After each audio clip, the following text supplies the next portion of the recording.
What's up, guys? My name is JDWhiskerz, and welcome back to another Dream Daddy. And for the last episode, we went on a date with him. We had our kids and him. We played mini golf, and then at night, we just drank some drinks, and now we're heading back out. So let's start. Till next time. This is a great friendship. I feel excited. Kiss my bass, Brian. This is a great opportunity for friendship. Kiss my bass. Gladly. Ryan extends his hand and gives me a friendly but firm handshake. I see that competitive fire in the eyes. This is gonna become a whole thing. Oh, Brian takes over babysitting duties. Amanda walks home with me. She immediately plops down on the couch and flips on the TV. So, how was the hang with Brian? It was okay. Oh yeah, he seems like a neat dude. I think so. I don't know. But then again, apparently so do I. What did you and Daisy end up doing? Oh, we were hunting for treasure for a bit, but Daisy was really adamant about not digging without a permit, so we just watched some documentary about therapeutic physics. I put her to the bed and then sat around eating Brian's food.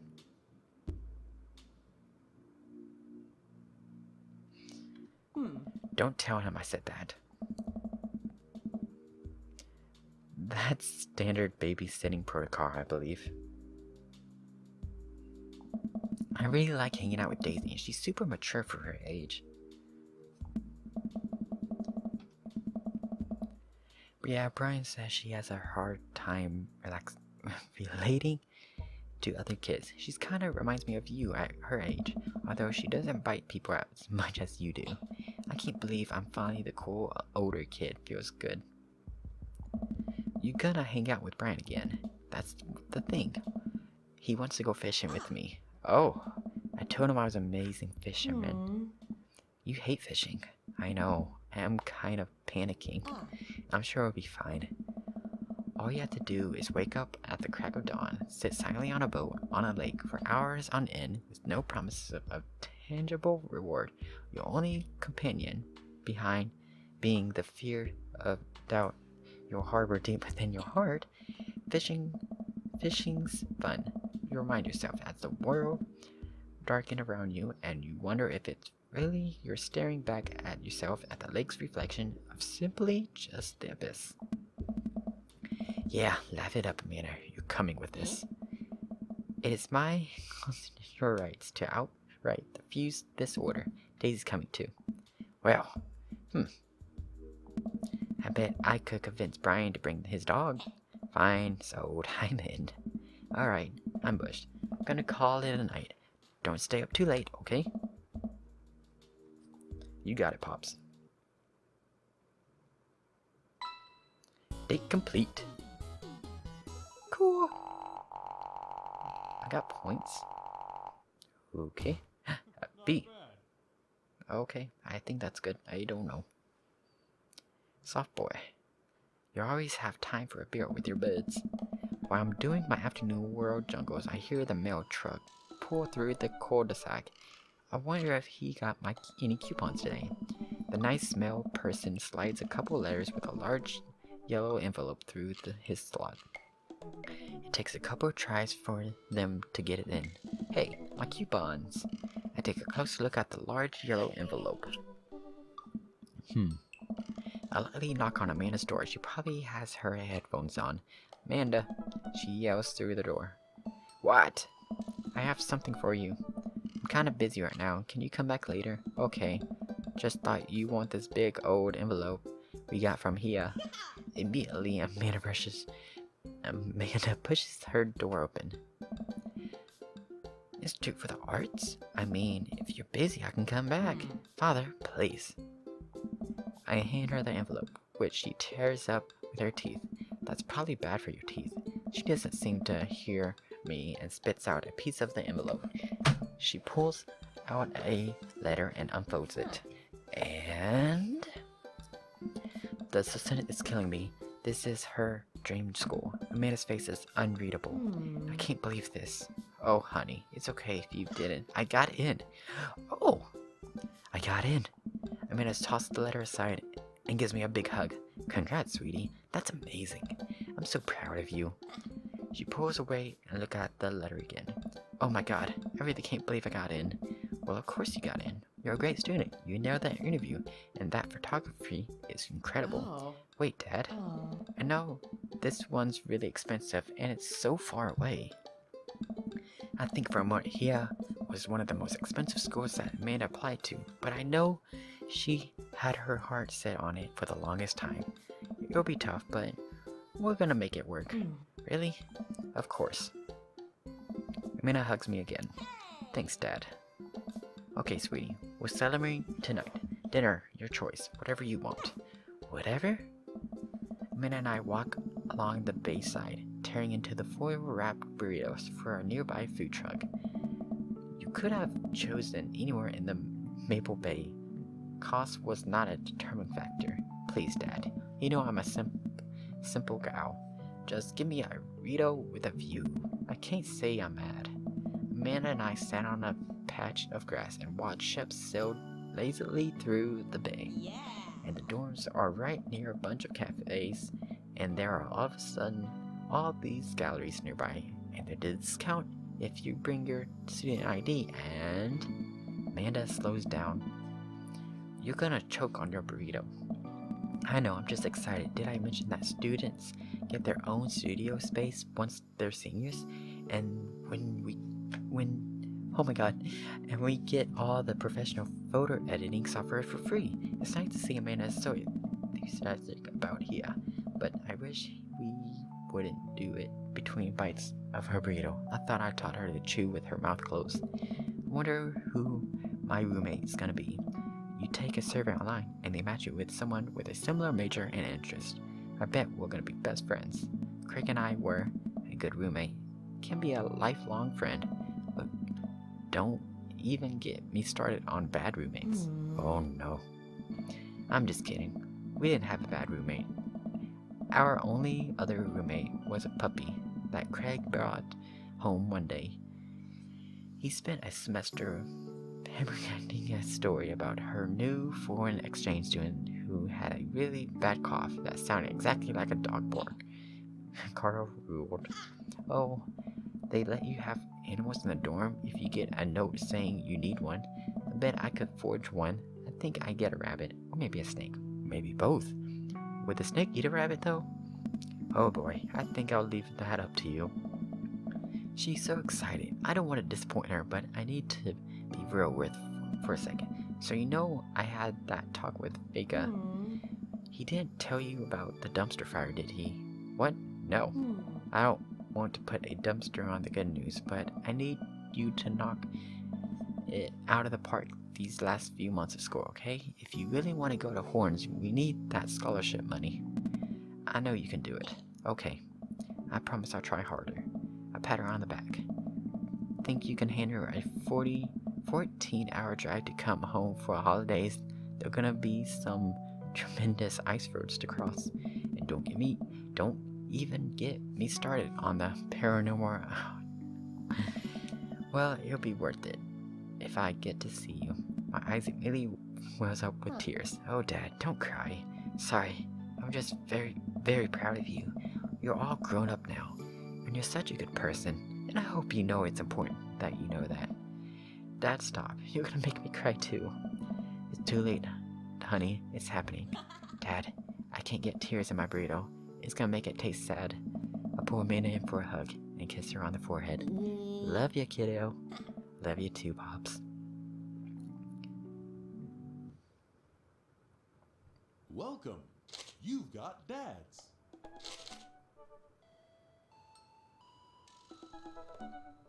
Why not? Let's keep going for her. Let's do this.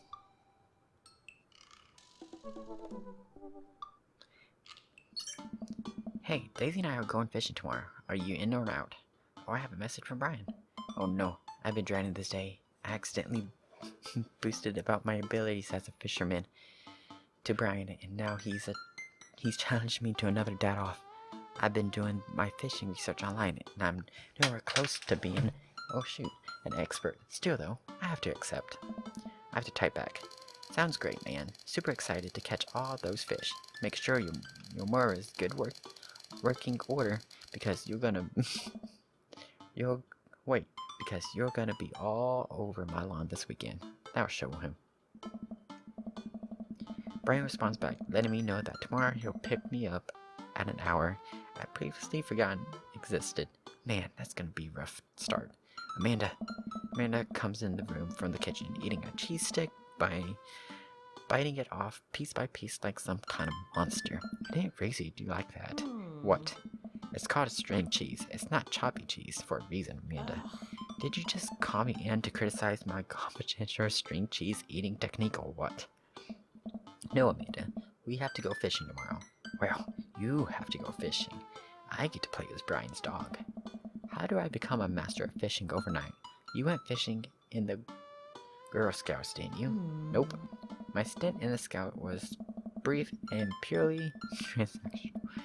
Thought I could get free cookies, but I didn't know that I had to, like, be outside and tie knots and stuff.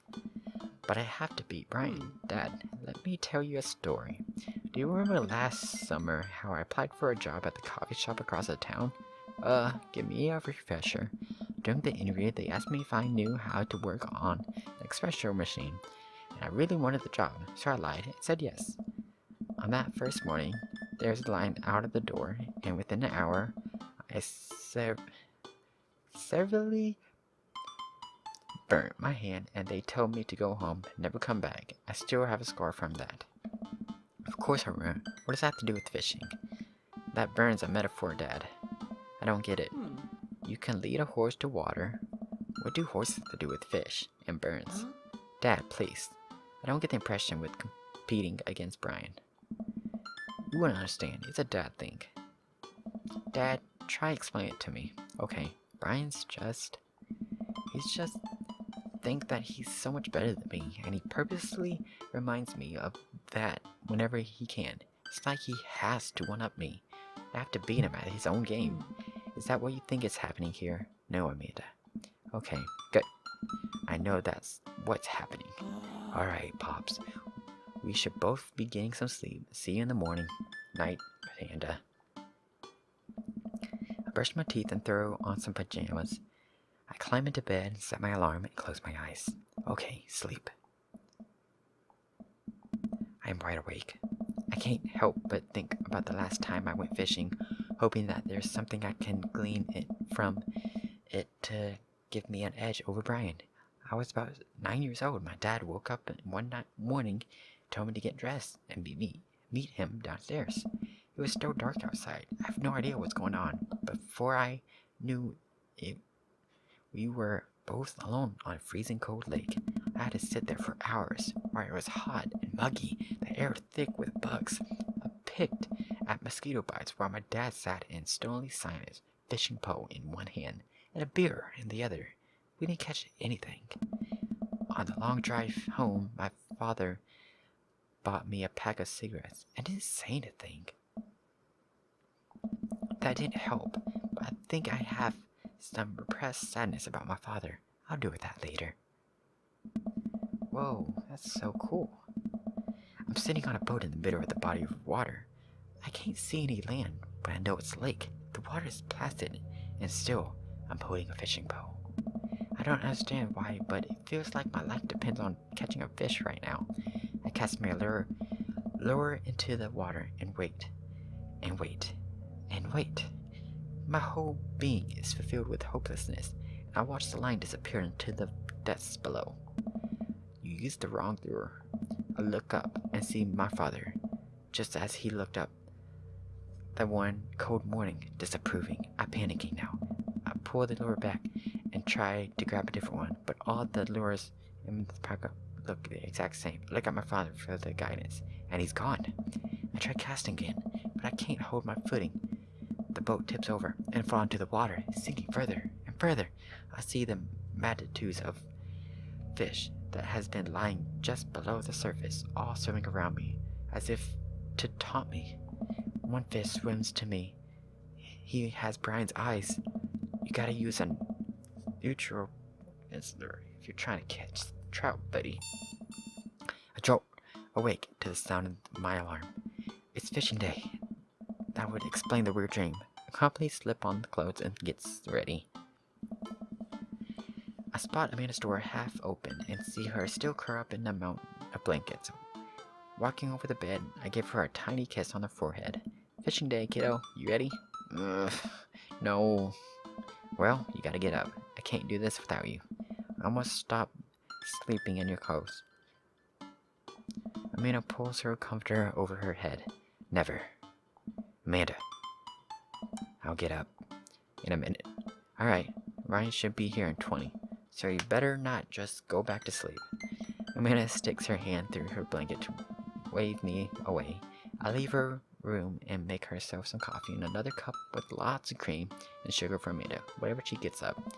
Amanda eventually wanders in and chugs her coffee, while I'll do word jungles. I hear the doorbell ring. That must be Brian. Still rubbing our eyes, we walk outside to see Brian. He's decked out in fishing gear, Daisy falling asleep next to him. Early birds get the worm, buddy. You ready to fish? I was born ready. My eyes narrowed in on Brian. He's a good date, die. Hop on in, guys. Let's get the fishing party started. I walked over to the driver's side door and opened it. Woof woof. Brian's dog immediately walks in the driver's seat, wriggling its tail fiercely. Can I see your license, dear? Maxwell, that's JD said. Maxwell immediately hops onto the back of the cuddle with Daisy.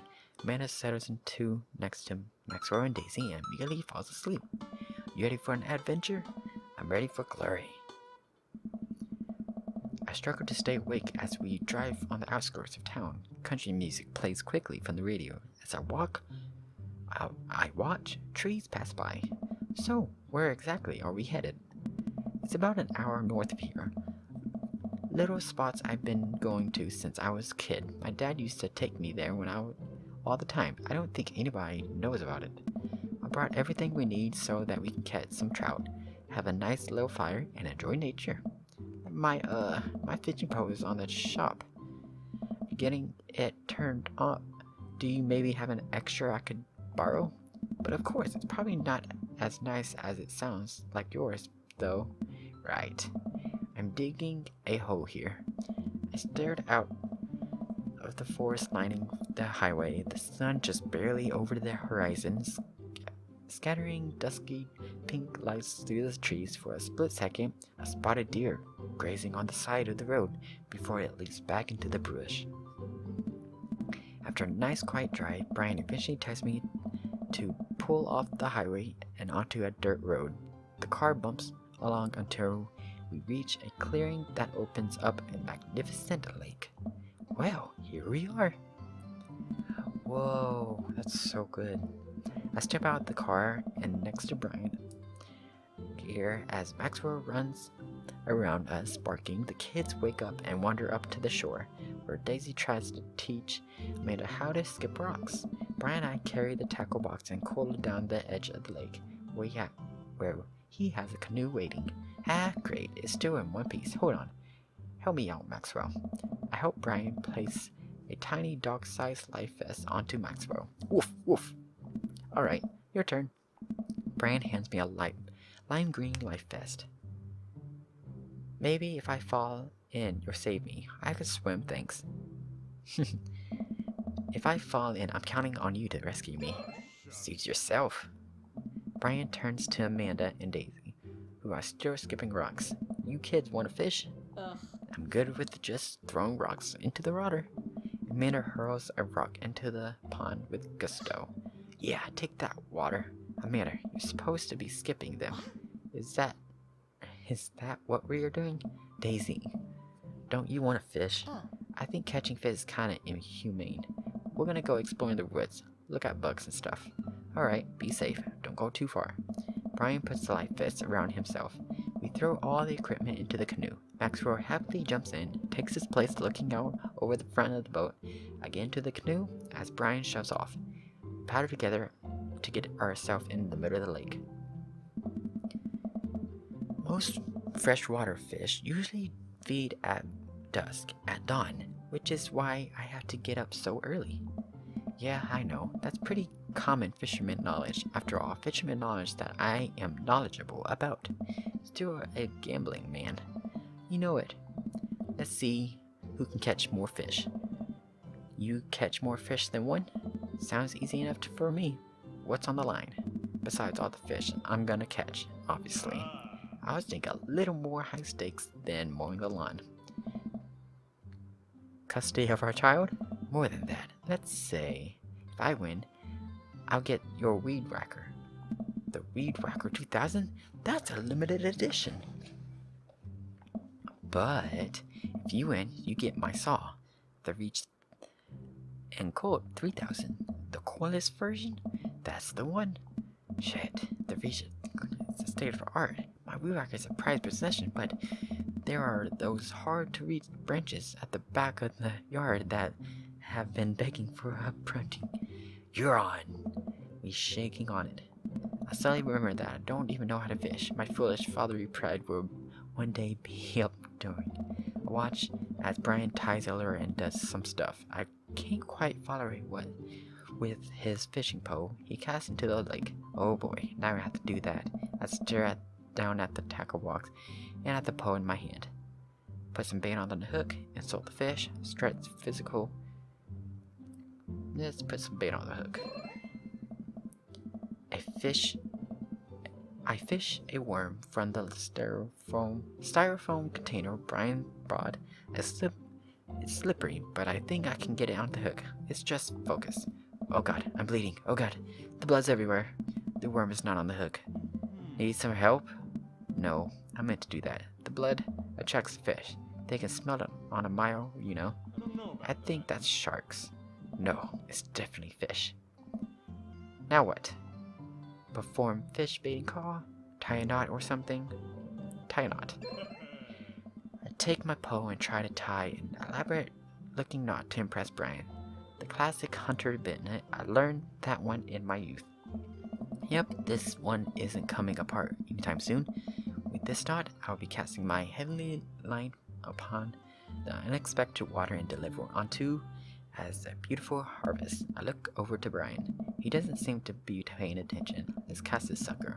I pull my rod back and launch the lure as hard as I can. And the lure flies over the line and sails far, far away, landing in the lake with a loud sploosh. Sorry, I juggled the wind speed wrong. The cold air drives the pressure down. Ha! Go ahead and take my pole. I know it's hard switching to a new pole. You're not used to it. I'll fix up another one. Brian hands me his pole with a smile. I just sit there, feeling like an idiot. Whoa! Fishing around. The group, all you have to do is line up 3 of the same species. Okay. I need to match 3 of the same species. I can't tell them apart. Match that fish. I can. Sweet. Oh no, I'm sorry. Sorry. Oh, no. There we go. This is fun. Did you know that the plural of fish is fish? Oops. Let's do this. I get it. Oh, 3. Oops.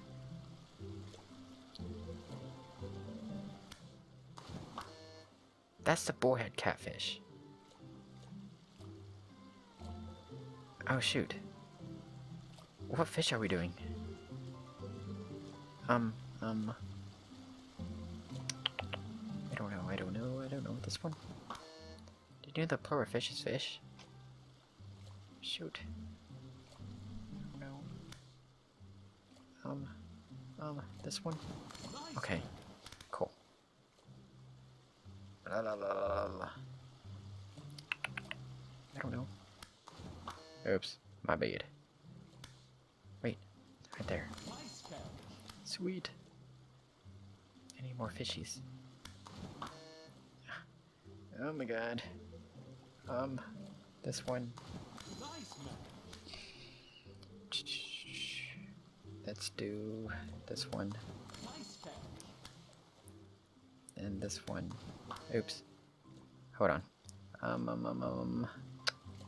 Fishy. This one. There we go. Fishy. There's so much going on. This one. This one. Let's do... Shoot. I don't know. I can't see anymore. Oh god. Okay. Oh well. Good work. Oh, I want to do that again. Wow, this is way tougher than I thought. I look over to Brian, who's smiling and obviously enjoying his time out here at the lake. I will crush him. Suddenly, the fishing pole jumps in my hand. I reflexively tugged upward. I think I got something big. The tip of the pole tips down repeatedly and the line starts to run. Reel it in. I finally get to the fish, right up to the next spot. It's a long, beautiful rainbow trout. Brian hands me a net. It's all yours. I lean down and notice that my hands are shaking with excitement. This fish is bigger than all the ones Brian caught. That pole saw is mine. All my... The entire canoe tips over me. I find myself sinking into the lake. I should have taken the life vest. All of a sudden, I'm embracing under the water and pulled into Brian's arms. I finally drag upward, splooting water. All our gear floats on the surface. Maxwell doggy paddles around us in the circle, having a great time. You alright? Does that count as one? Well, seeing as our fish are now swimming safely back in the lake, I guess so. Brian laughs. Let's get to shore. Brian and I flip the canoe back over it. Flip it with our now soaking wet gear. We row back to the shore with Maxwell in tow. Oh! Once we get back to the beach, Maxwell darts into the woods. Brian takes off his shirt. Dots of lake water glistens in the sun across his strong back. Man, all the general contracting must have built that guy like an ox. I hope he doesn't notice me staring. I'm gonna set a fire so we can dry off. Wanna help me hand me yours? Yes, okay. I could take off my own shirt, toss it to Brian. I suddenly fished. I had done more sit-ups in my life, or any sit-ups at all. Really, another thing you bested me up. Stupid sexy Brian. Might as well fry that shirt up. Seems like it's the only lunch we'll have. The day is young. We can fish from the shore. Once Brian gets the fire going, I sit and try to dry off my pants. Brian sets a couple lures out for the water edges. We're probably gonna have to put the kibosh on the competition for now. Until another day, my stomach growls. You hungry? Oh, I'm fine. Brian reaches into the cargo shorts and pulls out a few granola bars. I have a small child. I have flushed with snacks. Brian joins me by the fire and I accept the cargo short granola. And now we're back to waiting. Where did the girls get off to? Shouldn't they be back now? I won't have to worry too much. They're a couple of smart kids. That's what I worry about. They're too smart. They're probably establishing a small rural government by this point and installed themselves as leaders. I take a look around at the sun cresting in the tree line, casting the entire lake in this warm golden glow. The forest seems to be coming alive now. Birds chirp in the distance. Wow, nature's beautiful. A mosquito bites me. I snap my neck, and of course, nature sucks. There you go, bud. Brian hands me a bottle of bug spray. I habitually take it and dose myself. Ugh, I've always hated how this stuff smells. Really? I always kind of like it. It reminds me of being outside. Maybe you and I have different sentiments of outdoors. Maxwell comes bowling up to me, a huge stick in his mouth. He drops it at my feet and looks at me expectantly. Throws stick towards his face. Fake out throw. Breaks the stick in half to assert your dominance. Let's do a fake out. I went up and pretend to throw the stick. Maxwell runs for a second and then looks back confused. Brian and I laugh. I toss the stick to Maxwell for real. He jumps up to catch it and smiles. Is it a little messed up that we're taking advantage of our dog inherent trust in humans for our own amusement. Maxwell, get over here. I gotta make it up to you. It's time for the pets. What's the plan? But pets never fail. Scratch behind the neck, rub the belly. Rub the belly. He wiggles on the grass, clearly loving it. I feel like a bit of a third wheel here. Where are my belly rubs? I am flustered. I barely say anything. I just focus on petting Maxwell and hope Brian doesn't notice how much I'm sweating. While I'm playing with Maxwell, fish began pulling on Brian's lines. I watched Brian effortlessly fillet the fish, squeezing a bit of lemon on them and frying them up on a cast iron pan. Before we know it, we have a feast fit for a couple of shirtless dudes. Mina and Daisy emerges from the woods, looking totally unscathed. Whoa, Dad bought patrol. I'm gonna have to issue both a situation and demand you both put your shirts on. There are kids' presents. Brian tosses me my now dry shirt. I pulled it over my head, thankfully that I would no longer be distracted by Brian and his pecs. Where have you guys been? Stanley? What? We were playing with bugs.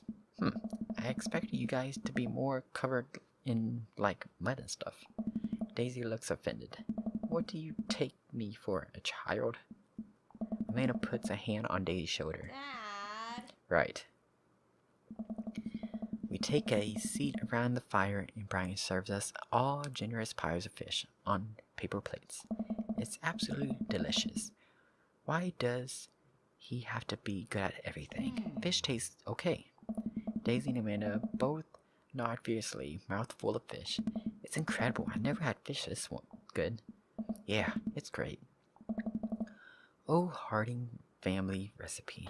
Why are your pants wet? Well, Amanda, we were out on the lake and then I accidentally tipped over that boat. Don't worry. All the gear floated in the surface, so we didn't lose anything, right, JD? Yeah, that's exactly what happened. I can't believe he just covered for me. Gosh, he even out-humbles me. He's trying to beat me at everything, including my world famous sense of humility. Oh my god, I don't know why I can't say that. We finish our fish and end up playing catch with Maxwell. For a little while, Maxwell for a little while before we decided to head out. After clean up for the camp, we pack up for the station wagon and let Maxwell into the back seat. The poor pup falls asleep in a cuddle puddle with Amanda and Daisy. They had a long day. Been up due today, but let me drive you guys home. I want to prove that I'm the most awake dad on the block, but yeah, I'm beat. Fine. As we drive away, I take one last look at the lake disappearing behind us and smiled. I rest my head against the window and the low rumble of the dirt road beneath us lulls me into the peaceful sleep. Hey, sleepyhead. Open my eyes and realize that I dozed off in the car. I self-consciously wipe a bit of drool off my chin. Oh, hey, I was resting my eyes. Just in case we suddenly have to jump into this sort of conflict, so I'm super awake for it, and ready to fight, with my strong arms. It's all good. You earned some rest, buddy. Thanks for coming out with us today. I have a lot of fun with you. Thanks for inviting us. I also had fun, actually. Glad to hear it. Take it easy, yeah? You too. Take it. The easiest. Brian chuckles to himself as he unloads the car. Amanda and I get inside and immediately collapse onto the couch. Long day. Yep. I was so close that pole saw. Pole saw? Yeah. Brian and I were competing to see who could catch the most fish and... Ugh, stop. Why do you care so much? Maybe Manda Panda. Just look at the guy. He's so obvious got my number. And he's rubbing my face in it. Dad, I love you, but you're kinda dumb sometimes. Dumb or clearly the superior dad. You know what? I don't have any of the energy required to properly unpack your weird fixation and asserting your masculinity. I'm going to bed. Night. Amanda slides off to the couch and face down on the bed floor. I'm a tired slug. Amanda, that floor is disgusting. I don't care. Well, night, honey. Night, Pops. A bird in the hand is... Okay.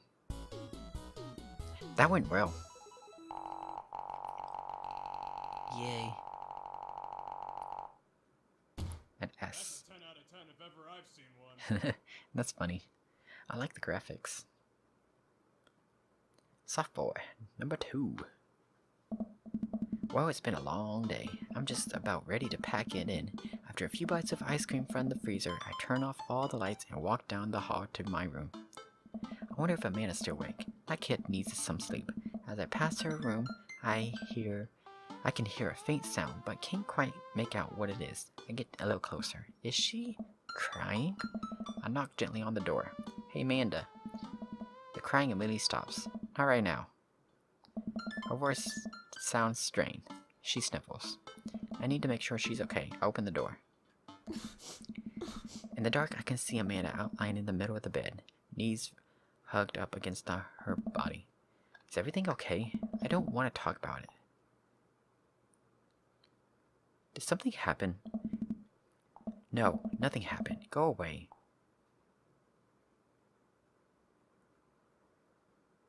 Something must have happened. Amanda, get out.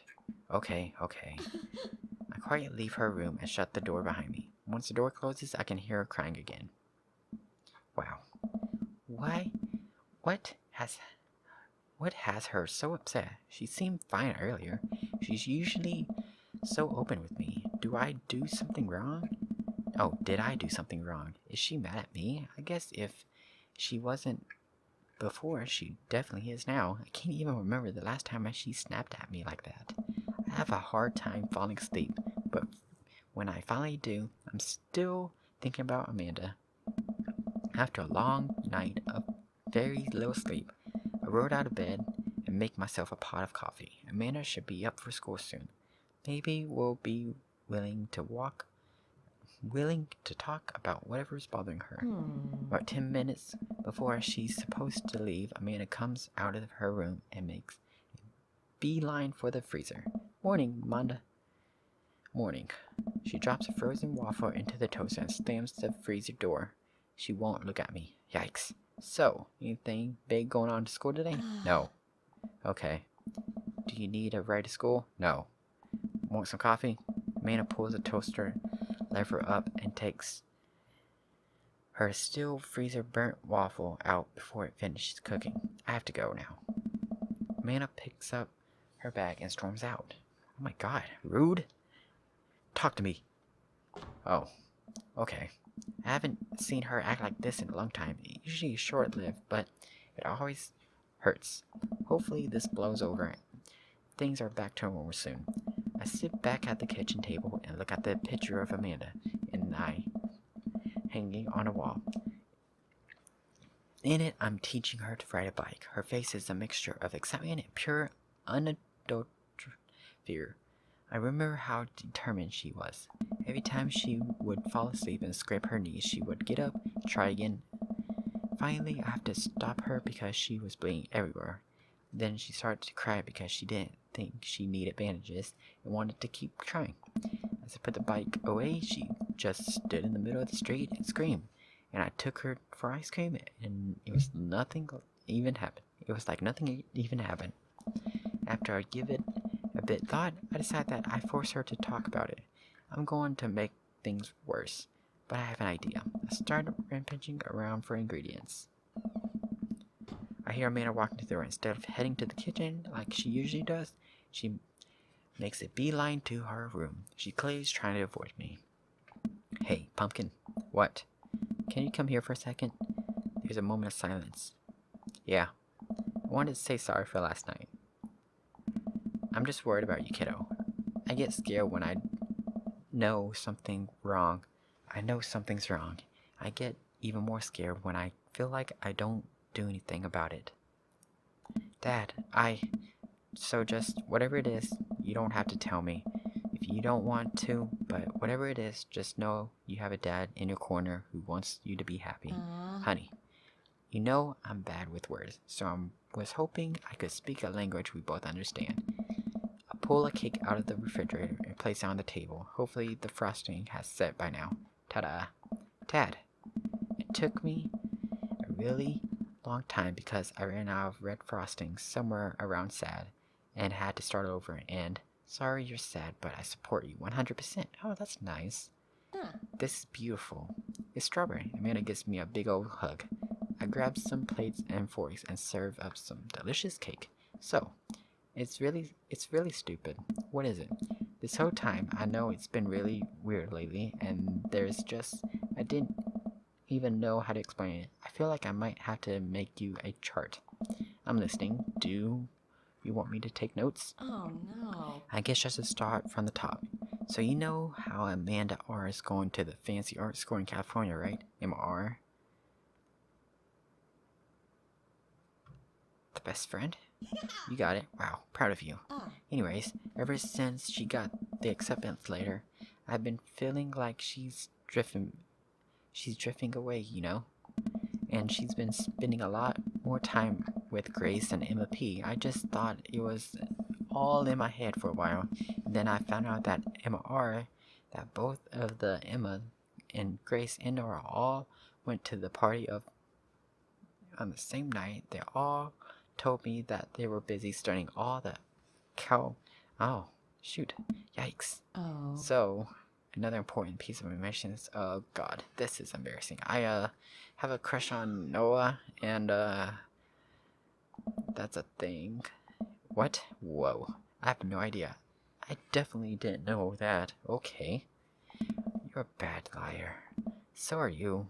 I learned from the worst. Oh, Anyway, no. so the only person I told about my crush was Emma Ara, and she promised not to tell anyone. I didn't confront them about the party thing because I didn't want to start drama, so I just keep quiet and keep going about my business. I'm in a size. And the one night I invited everybody out to get nachos at the mall, and after not texting me back for like 2 hours, even though none of them ever pulled their phones down for more than 60 seconds, they all say they're busy, like, seriously. So I tell them, never mind, I'll just eat nachos at home, right? But we were out of chips, and finally really wanted chips. Totally understandable. So I go to the mall anyways. I get to the food court, and who do I see there? But Grace, Emma, P and R, and Noah all hanging out together and eating nachos without me. What? It gets better. I'm standing by the escalator watching them, and I realize that Noah has his arm around Emma and R, which is kind of weird, right? But then they kiss. No. Yes, I know. So I storm over there, and I'm like, hey. And Grace drops nachos on her shirt, because, of course, she does. And Emma and R just like glares at me. Grace, nothing is coming up. I don't know who's that. Grace is the...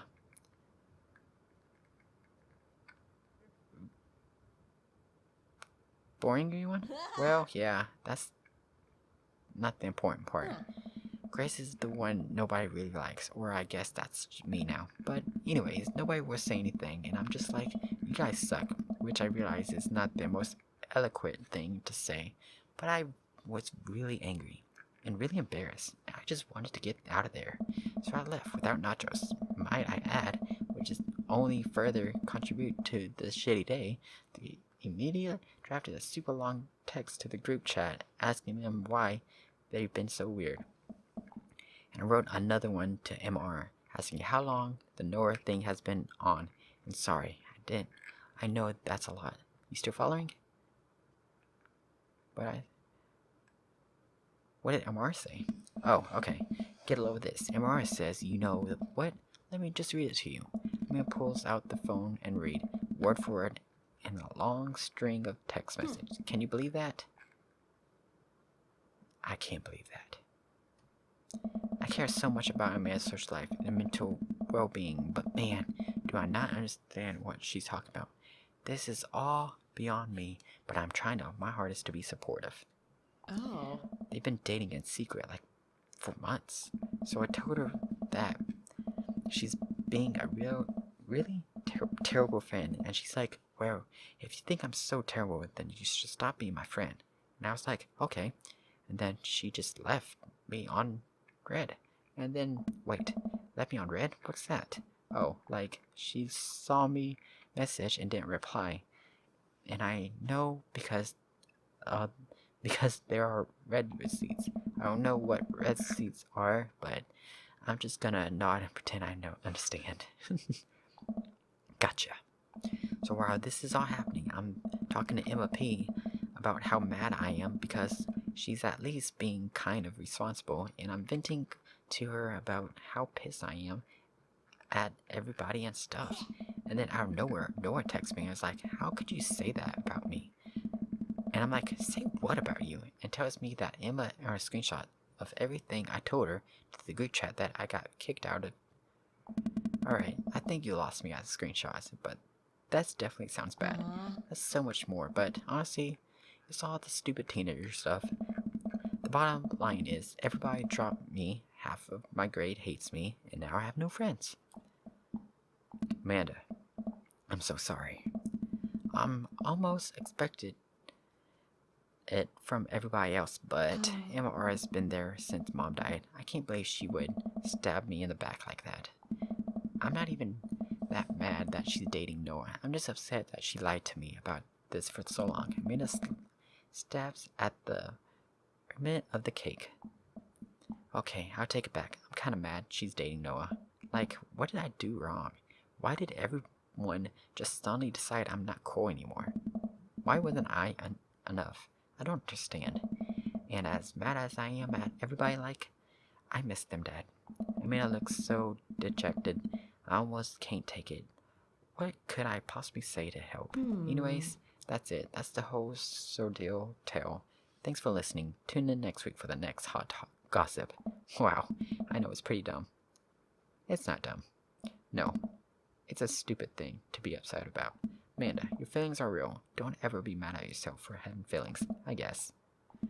Unless you secretly been a robot who's been approximately human feelings for this whole time. Dad, if I was a robot, I would have transformed into a monster truck a long time ago. But seriously, I know you probably don't want advice, but I feel like it's my duty as a dad to bestow upon you a few nuggets of father wisdom. Not all friends last forever. Real friends don't do that. High school sucks. Real friends don't do that. When you are older, you start realizing the sort of people you want to associate yourself with. Do you really want to surround yourself with people who want to do something like that to their friends? It takes a lot of work to find and maintain meaningful friendship. It took me a long time to figure out myself, and I wish I had learned it sooner. If the other person isn't putting the effort in to show you how much they care, it's not worth it. You're not beholden to being their friends. Ultimately, I think this says way more about the character than it does about yours, because you're amazing, and if they don't see that, well, that's their problem. I'll keep that in mind. I looked down at the table. Did we just eat that whole cake? Yes, we did just eat the whole cake. Well, good talk. Amanda gets up to her room. Before she closes the door, she turns around. He pops. Yes? Thank you. You're always welcome. Thank you, Amanda. Well, that was a good talk. I'm gonna leave this episode right here. Hope you guys enjoyed this cool date and a really serious talk with Amanda. Wow, a lot of things happening with her. Until then, stay tuned for the next episode. Bye-bye.